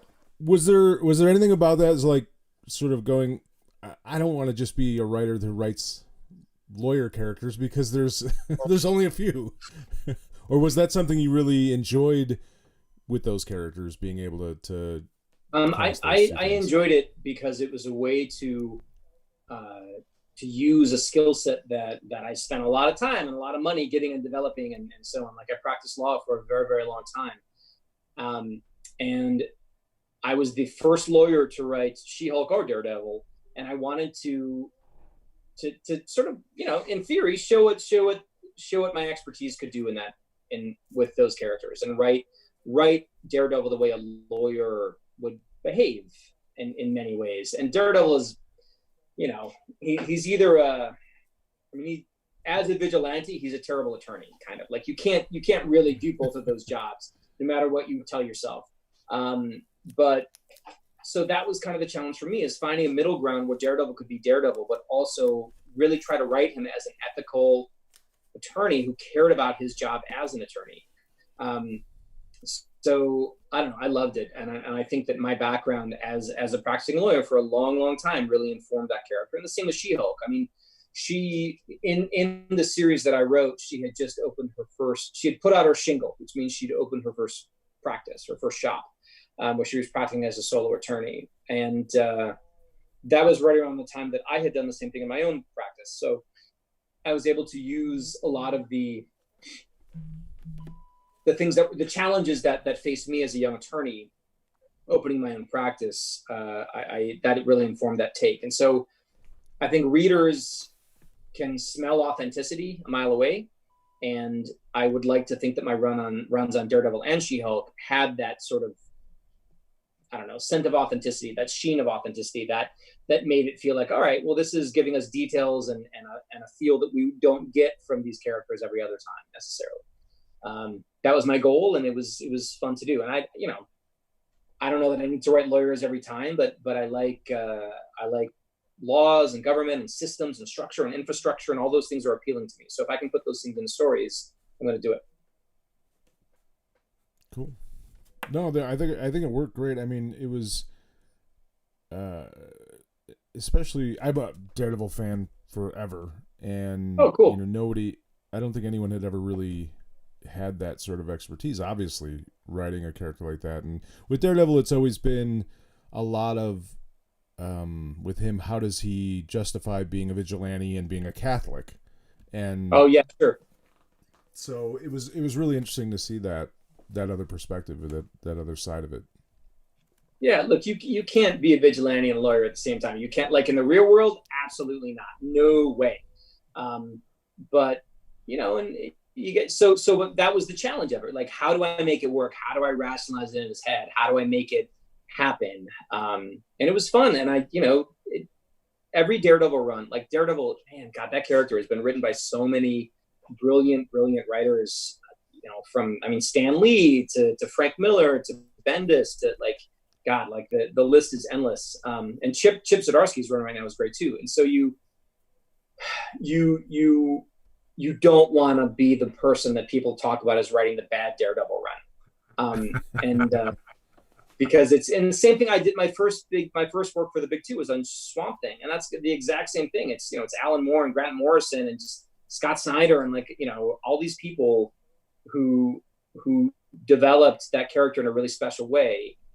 You don't want to be the one person that people are like, well, it was, what a great run of writers, and then that guy. But it's I feel I'm very, very proud of my run on Daredevil and Swamp Thing, for that matter. And so you know, just swing for the fences every time. That's kind of my philosophy on this stuff. Go ahead, Chris. I am good. Unless we want to talk about more Darth Vader, because I'm still loving that book. and Ryan's like, ask me about Godhead's astronauts. No. I like this because Ryan, it's not like Charles and I have phone calls where we talk about this. You know, like I don't ask him about his Daredevil run. I don't know why I do that, but so it's fun. Like, it's fun to see him talk about this. You know. And, like, read interviews Charles does when it has nothing to do with something we're working on, because it's a different person. It's a different side of Charles that I don't get to see very much, and it's fun. So I was enjoying that. I was following along at home. Yeah. How's your? Can I tell you something? Cool. I just checked the number. Have you checked the number while I was doing all that bullshit? I did. Yeah, I checked it. Yeah. Holy shit! We just passed $96,000, my friend. Nice. Yeah. Congratulations. I'm gonna need a bigger garage. We're gonna need a bigger garage. Yeah. You just barked out a number, and Ryan just immediately did the recalculation in grams. So, Well, I mean, I will say that initial print run quotes, we are now looking at printing at least twice as many books as I thought we would, wow. and so that's twice as much weight. Yeah. But also, I was going to ask by like But percentage. Do you do like a percentage overrun for like convention materials, to sell after Kickstarter? usually you do. Do it? Usually you do. That's where you like really continue to like make money off of it. Here's some inside baseball printing talk. Oh, this is where I get a beer. Death. Yeah. Sal's gone. So with printers, and you know this, that especially for something that's being bound, they're gonna print a certain amount extra. It's usually in between like 3 and 7% in overs, depending on how complex the binding is. You get even with Kickstarter, are you on the hook for buying overs?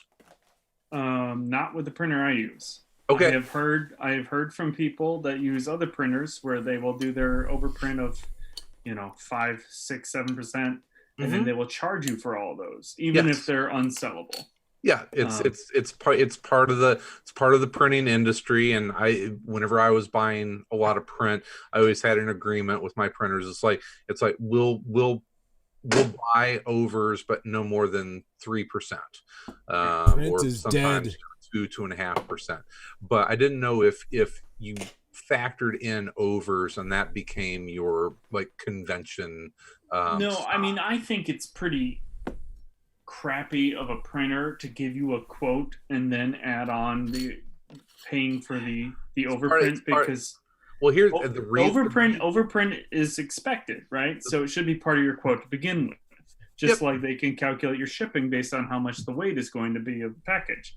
Hey man, it's like ordering tickets through Ticketmaster. They don't tell you what all the fees are going to be until you get that until you have to hit the submit button. Right. Yeah. So everything with the Kickstarter, I try to run it as honest and upfront with people as possible. Mm-hmm. And I try to do as much of that math as possible so that, we can make it worthwhile, because it's a ton of work. And, if right now, we've sold, I don't know, just over 1,000 copies of the book. And it's this weird system where if we sold 1,000 copies of a single issue of an Image comic, there's a lot of different steps where money gets taken out by different people. And we love the support stores, but when you're doing a Kickstarter, like, you're taking on a lot of the work that the store does. And so then the number that you are making on it looks bigger, but you're doing a lot more work.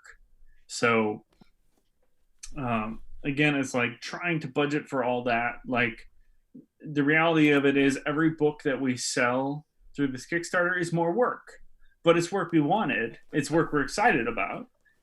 We're happy that more people want to read the book. But it's not just, it's not just gravy. We're not just, Charles and I aren't buying a couple boats after this.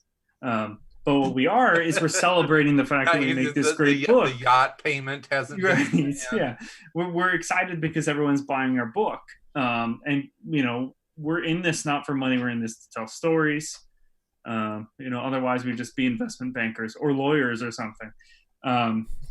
So doing a Kickstarter, like, it is just like doing a book through Image.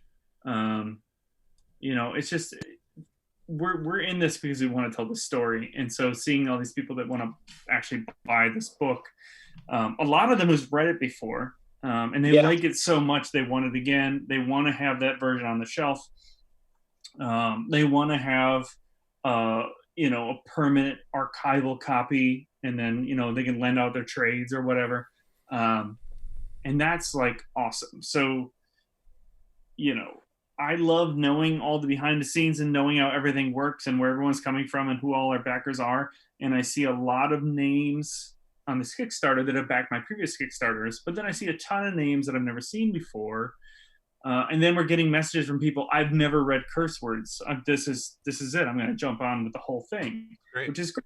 Or people saying they want this amazing archive version. And so it's really fun to see all the different places that people are coming from and the different readers that we're getting from the story. Well, I think it's been really cool to see the evolution of Kickstarter with create your own comics, and now, fortunately, unfortunately, whatever, because of COVID-19, we're seeing another evolution. Whenever we were talking, what? Yeah, there's a little bug going around out there. Don't worry about it. We were talking to Jim Rugg about it's Octobriana 1976 is his Kickstarter, and he had every intention of printing this and then going through the regular distribution channels, and then the world went upside down, and so he decided to go to Kickstarter to get it produced and get it out there. But he still intends, after the Kickstarter, to sell it through comic shops and into bookstores. Mm-hmm. Do you see that? I mean, is that something that you guys are looking at? Do you see that as kind of where another part of where Kickstarter is kind of being inclusive with comic book creators? It's a way to get it off the ground, and then you continue to sell it through regular distribution channels. Yeah, I mean, in a perfect world where the book doesn't weigh so much, we would overprint by a ton and have it personally from us in print for years. Mm-hmm. But with this book being the way that it is, size and weight, the plan Charles and I have is we are going to reach out to stores independently of Kickstarter and say, you've supported our book. We want you to still be involved in this. And, here's retailer cost if you'd like to carry it in your store. So we're still helping to support those stores. But after that, we're going to make sure we overprint enough to equate for damages and stuff. But after that, this book is just too heavy. You've got too much book laying around already. Yeah, I do, because I overprint on everything, and then how many of those are you going to fly out to San Diego? Right, you can't. You can't because it's so expensive. Right, so in a way, that's why you send them all to Charles and have him ship. Charles' assistant. He's got an assistant. No, but it's nice in a way because it makes this very exclusive to this moment, right? And you can get the curse words story through Image, Comixology. You can read it. You can, the bonus story that we do, we'll both have on our web stores. That will always be in print as a single issue, but the hardcover kind of exists as this just really deluxe item that is super, super limited, and you're only going to get through this. So however many we sell over the 30 days, we're going to put in a print run that will hit that plus, couple hundred to equate for losses and damages and stuff. And that's going to be it. That's going to be it. And I've never done anything like that before, because usually you never want to go back to press, because ordering books is like ordering movie theater popcorn. And, the small costs $5 and the large costs $6.50. So the price of starting the printers and printing is enormous. The setup, the time, right. It's always cheaper to do an extra 1,000 copies than it is to stop and come back 6 months later. Yeah. Adding an extra 1,000 copies could cost you, I don't know, $5,000. $7. But if you do it later, and you Now have we to see start the project all together. Ryan's It might doing cost the $20,000. $20,000. Yeah. Hey, Charles, I'm sure you've told this story 100 times, but I'm curious because I don't know, is how did you go from being a lawyer to wanting or getting into writing comics? He met me. Ryan told me It to. changed everything. Yeah. I ran him over with my motorcycle, and he was Ryan- going to sue me, and I said, you know what? Why don't we just make a book together instead? Ryan killed a man. Mhm. And Named Charles. And I was Named like, Charles you know Soule, what? named Charles Soule, who was Charles Soule's identical twin, like Identical exact double. Yeah, exact double. exact double. And I said, Ryan, I can solve this problem for you. And so we went to court, and it did not go as well as either one of us would have hoped. And so I had to pivot and away from lawyering, and I went to comics. It seemed like the best career I could possibly have after being an attorney was being in comics. And Ryan, from prison for the next several years, did God Hates Astronauts, and that's why we didn't start curse words for like a long time, because he was in prison all that time. But eventually, But wait, Charles, do you remember that one time when the judge just wasn't getting it, and you were like, "Do I need to draw you a picture?" And then the judge said, "Go ahead," and then you did, and it was terrible. And the judge was like, "You should write comics instead of draw comics," and then you said, "That's a good idea." Remember that? Yeah. Look, let me put it this way. There's a lot of reasons why I'm not practicing law anymore. There's a lot of reasons. One was Ryan's 5-year stint in the pokey. Another was that moment he just described when the judge really laid down the law. Another is because you use the term pokey a lot. I think that might be a problem. Are you a lawyer? Are you an attorney? I don't think so. Yeah, there we go. All right, pokey. Anyway, so it's probably for the best that I tell stupid stories about Wolverine now, as opposed to trying to save people's lives with my legal acumen. But Keep regardless, pokey. yeah, I don't know. The point is, the Kickstarter's doing real well. We're going to be able to do our next comic together, and we're very excited about it. Okay, well, Ryan, how excited way are you to about the next deflect.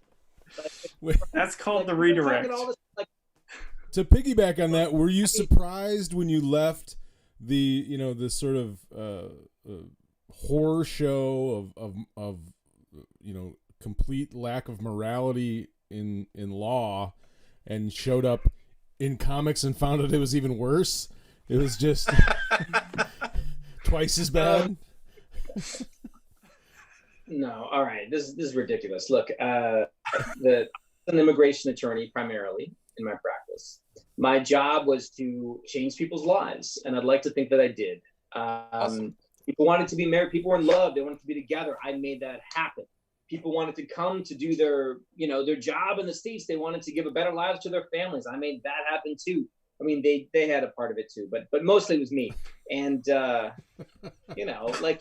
was great. I loved being an attorney. I love being a writer. I've been very fortunate in my career to do a lot of things that have been meaningful to me. But really, what we're talking about is this Kickstarter and how well it's doing, and how Did you have to tell your Stay on clients target. that you couldn't help them anymore because you were doing a swamp thing? I'm sorry, I can't help you with your visa. I have a swamp write thing. A That needs swamp to be thing addressed. 2-pager. I mean, you're just gonna The have to swamp stay in isn't gonna Ecuador, thing itself. and you'll I'll never tell see you, your family again. The thing there was really in the phrasing. I did not say I'm doing a swamp thing, so I can't help you with your visa. But there was a point where clients would call, and I'd be like, "Look, I'm sorry, like I can't. We're gonna find you a new lawyer." And my She-Hulk ain't gonna write herself.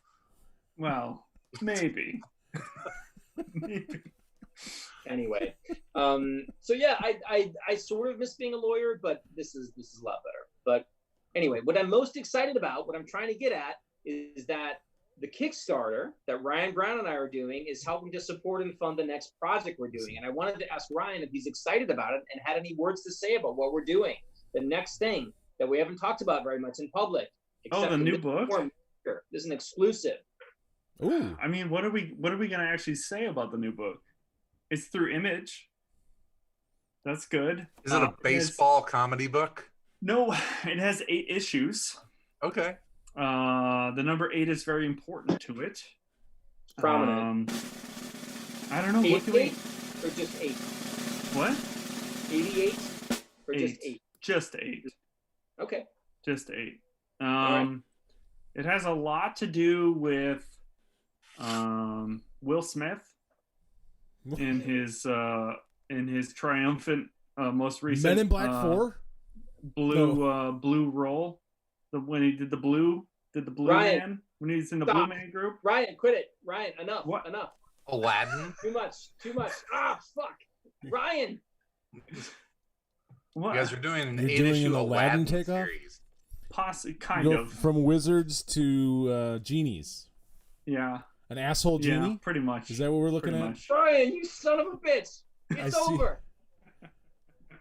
Kickstarter. Ryan, cancel the Kickstarter. You know, you and I still need to Is it sit going to down be and called like figure out In the Bottle? what genies are, really. We got to learn about genies a lot. Ryan, no. We don't know anything about genies. No, this is not. The next book is God Hates Astronauts. No, it's God Loves Astronauts. Where Yep. Ryan and I are flipping the switch. God Loves Astronauts now, coming soon from Boom. Boom. Boom. Oh, I All miss right, Boom. guys. You heard it here first. That was quite the exclusive. Boom's Sort of. triumphant return. You know, We're doing something for Image that features the number 8 and genies. How about that? And okay, well, it's imaged, so it's Yep, an image book. It's Image book. Is it so you're not going to start it on Kickstarter? It's going to go. You're going straight to the. No, image?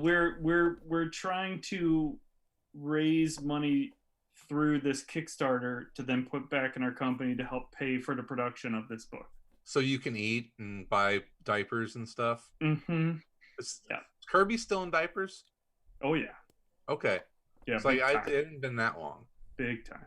How's Yeah, Simon? he's I haven't asked. terrible. Simon. Simon's terrible. He's terrible. still a little asshole. Yeah, he's real bad. Yeah. He's really bad. He's gotten worse. Fucking cat. I know. Charles, do you I'm have any shitty pets? Ryan. Oh. That's it. Kickstarter's canceled. I've been trying to cancel this Kickstarter for 5 minutes. You can't. Our PR. We have talked about our PR plan for the next project ad infinitum, and here you go blowing it. You told me to tell them what we were working on, so they told them. I asked, "Are you excited?" No, you didn't ask me that. You asked me to tell them. You said go for it. It's a genie book set in the Old West. It's called The Magical 8. Mm-hmm. Close. That's what I got out of it so far. That's closer than I think Charles feels comfortable about. Do I seem comfortable? I hope not. Very. I'm not. I'm very uncomfortable right now. You're not the first lawyer I've made nervous. All right, well, guys, it's been a lot of fun talking with you. So, real quick, it's the complete curse words at Kickstarter. Actually, what The do you whole call the damn complete thing. collection? It's The whole damn thing. Damned Whole thing. thing. damn thing. Here, what I can do, I can reach. So here's the URL. Hold on. Shut up, Charles. Please, No, shut please, up. Shut up. give us. HTTPS So I will also at this forward point. slash I think we very quickly. I would like to give a shout out to some of the other Kickstarters that are going right now because it's kind of a new renaissance for Kickstarter, which is super exciting. Jim Ruggs' book, of course, which Octobriana 1976. if you're not backing that, I don't know what you're doing. It looks so good. But then Cosmic Detectives, which is super Jeff exciting. Lemire and Matt Kent and who's David doing the art Rubin's on that? doing the art. Who? David Rubin. I Yes, love David. I was a big Rubin. fan.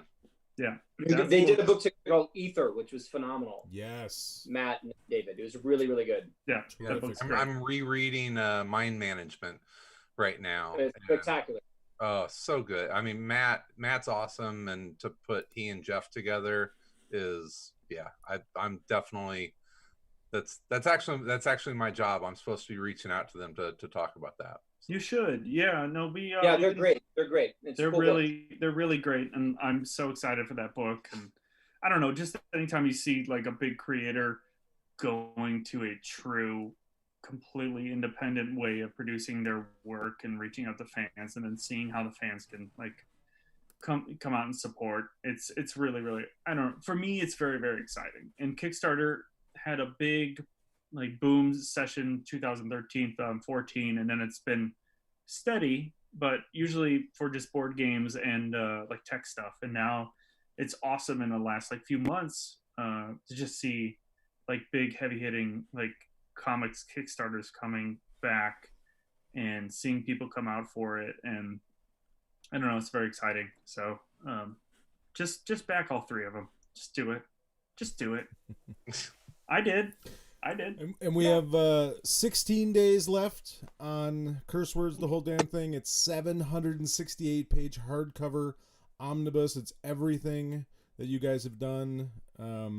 Plus previously unreleased story. Yep. Yeah. Full length issue. A brand issue of Curse Words. The other thing that I want to highlight on that Kickstarter is that there is the highest reward tier, at the highest possible level that Kickstarter will allow for a reward tier, a $10,000 level. It's a very special thing. So as you may have heard on this podcast, Ryan and I went on a van tour during the book's run. We got a van, we decorated it with Curse Words stuff, and we drove all around the country visiting comic book shops. It was like a band going on tour. And so at the highest level of rewards for the Kickstarter, we will buy a van, we will make it a Curse Words van, we'll decorate it up, make it amazing, and we will drive it to you and give it to you. Why are you promoting this? I don't want to do this. Ryan, you got to get behind the book. You're killing me. You're killing me, Charles. I'll do it with you. I'll do it. I'll go on a road trip. I could take a couple weeks. All right, Sal, you got it. So Ryan and I will get in the van again, like old times. We'll get in the van and we'll drive to wherever you are. We hope you're not in Alaska, but if you are in Alaska, we'll drive there. Oh, so it's not even continental 48. It's Canada. Charles didn't think about that. So David Harper, if you're out there, do not buy the van. You're the only person I know in Alaska. I think about it all. So Alaska, we'll even drive to Hawaii. Sure. Yeah. It's a hell of a van. So the point is, that's what you want to do. It's only $10,000 to get a well-loved van that will have Ryan and me inside it when it comes to your house, and really priceless. $10,000 is really scratching the surface of the joy that will give you. So support the Kickstarter. I really want to read the URL out again, but I'm just going to say you can just Google Kickstarter Curse Words Ryan Browne or Charles Soule, and you'll find it. It's right there. It's in the notes of the video as well. You can just click on the I'm link. gonna read the no, I guess I won't. Stop I really it. want. Stop it. Yep. And, you're in contempt. And Ryan, is it still possible to get Blast Furnace and the God Hates Astronauts stuff? Is that still in print and available? Yeah. The first 3 volumes of God Hates Astronauts are available through Image. Mm-hmm. So wherever you buy Image Comics or digitally through Comixology, Blast Furnace, and then some of the later self-published God Hates Astronauts stuff, I have a web store at godhatesastronauts.com, and you can buy a lot of that stuff there, plus like weird dumb things that I make on the side. I still love making your own action figures. No, it's making action figures is awesome in terms of the product, but man, it's a ton of work for those little guys. But I started making zines. I made new Blast Furnace 2 zines. Nice. So it's weird. Like my career, I started with zines, then self-publishing color comics, and then real comics, and then now I'm going back to zines. So Did Blast Furnace start as a 24-hour comic? no, but I used the spirit of the 24-hour comic. I knew that there was a connection there. So yeah. And Charles, you've got Star Wars going on. Anything else that you are writing these days? Yeah, I'm writing an image series called Undiscovered Country with Scott Snyder, art by Giuseppe Camicoli, which awesome. is great. It's about the United States closing its borders for 30 years, which hopefully won't actually be what happens. And then an expedition goes in to see what it's become. It's a lot of fun. We've been on pause for the comics hiatus for the last few months, but the next issue comes out June 10th, which is very soon. We're excited about it. Great. So and you had a novel published at the end of last year called Anyone. I did. That's my second novel. The first is called The Oracle Year. So there's Anyone. My next novel is actually a Star Wars book called Light of the Jedi, which kicks off a big initiative called The High Republic, set a few hundred years before The Phantom Menace, which is really exciting. I've got a few other creator-owned books on the way, including one with Ryan about things we will not talk about until the time is about Will Smith and Aladdin. Western genies. Mm-hmm. It's about 8 Western genies. 8 Will Smiths Steampunk from the live action genies. Aladdin. Yeah. Anyway, it's very exciting. I'm excited about that. Lots of other stuff. I mean, I'm keeping very busy despite how this is all supposed to be kind of a vacation time. It's not. I'm in a grueling death race to get my work done, but it's fine. The other thing that I did want to mention about the Kickstarter is that there's also this sort of side project involved with it, which is a concept album for the series. As the stretch goals proceed, we've already gotten one song in. I'm a musician on top of everything else, and years ago I wrote a theme song for Curse Words called Mr. Magic Man, which now is going to be a digital download with every backer, which is great. But I don't really know why I decided to do this, but if we hit 110,000 and then 120,000, we'll do an EP and then a concept album for the whole series. So it's like 10 tunes and all that stuff. I'm gonna get Ryan to sing on it a little bit. It'll be great. Nope. I am not involved in I play a mean guitar. This is why you if want you're to back looking for Ryan Browne to hear Ryan Browne's dulcet tones for not for free. You'll have to pay money. But I'll do a Shatner spoken word over one of these songs. Sure, we'll figure it out. Anyway, jazzy. I really hope we hit that one because writing has kind of taken over my creative time in the last decade, really. So I don't do as much music as I used to do, and I would be thrilled to have an excuse to write a stupid concept album about a bunch of dumb wizards. So pledge now, pledge again, pledge often, pledge repeatedly, make new accounts to pledge as many times as you can, because we need this record. We need it. We need this record. Good thinking. the world needs it The world needs this record. I do. right now. We could use it. Yep. I mean, this is salvation, I think. I don't know. What the world needs now is record, sweet record. That's what I would say. No, I agree. And a 4.5 pound book. I thought it was 5 pounds. In the package, it's 5 pounds. Oh, gotcha. All right. Well, Ryan Browne, Charles Soule, both you guys, thank you so much. Wow. The Silent E twins. Yeah, Silent E twins. It's been a pleasure, guys. Go out, hit that Kickstarter, and definitely we'll be keeping an eye on what you guys have coming up. When can we expect the new series coming out from Image? The Western Wizard, steampunk, 2021. Western steampunk. Okay, so early next year. Spring Got 2021. all right. Yeah. Yep. Yep. All right. Awesome. Sal, you have anything else? I think that's all I got. All right. Well, we've Exhausted. All right. all right. Well, we've got another episode coming up on Sunday. In the meantime, Oh God, are we ending the show? I thought we were just getting rid of these guys. no, we're ending the show. Oh, all right. I better play the outro then. Hold on. Give me. Yeah. I gotta. We're gonna play give the them the whole- outro. You they didn't get the tell whole me. I didn't know. I was kind of. Neesman wants to get out of here. Yeah. It's been a long day, man. I was up at 5. I was in Chicago today. Good town. Well, I just didn't know. I wasn't aware. I never know when to play the outro. See, Here Charles, goes. whenever we used to record this all in person, the production was much, much tighter. You can ask Ryan. I In the believe me, I meantime- will. In between time. In between time, we'll be everywhere in It's already and over. around comics. You missed it. Huh? You missed it. What? You gave me no countdown.